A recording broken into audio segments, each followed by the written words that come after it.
natin naging desisyon ng Senado na ibalik sa Kamara ang articles of impeachment laban kay VP Sara.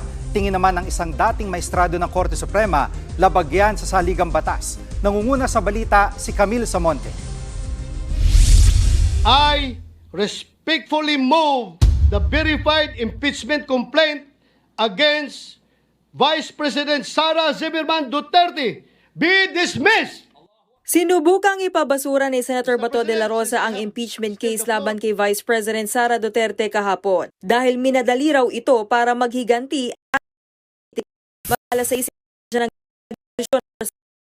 President Cheese Escudero na impeachment court desisyonan ang motion ni De La And the impeachment of Vice President Sara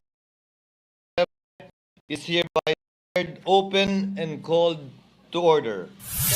Nanumpa ang mga senador bilang hukom, suot ang kani-kanilang robe. I will do impartial justice.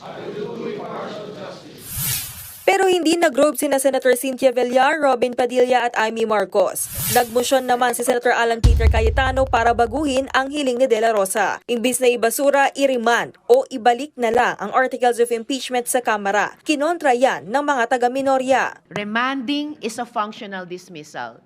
Return is a functional dismissal.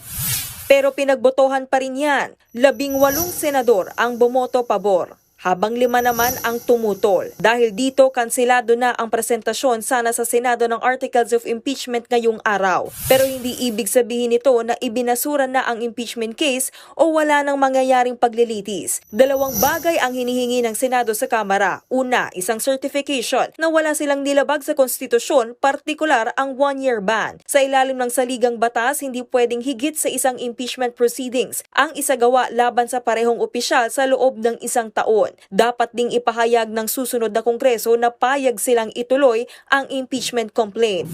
Pero para kay dating Supreme Court Associate Justice Antonio Carpio, unconstitutional o labag sa saligang batas na ibalik ng Senado sa Kamara ang articles of impeachment dahil trabaho ng Senado na simulan agad ang paglilitis. Pwede raw iakyat ang usapin sa Korte Suprema. The prosecutors or any taxpayer can go to the Supreme Court to question the action of the impeachment court on the basis of a violation of the Constitution. Dapat din daw ang defense team ni VP Sara ang magkwestiyon sa legalidad ng impeachment case at hindi ang ilang senator judge. That should be brought up by the defense. The judges themselves cannot trace that because they are supposed to be impartial. They should not. That is favoring one side already.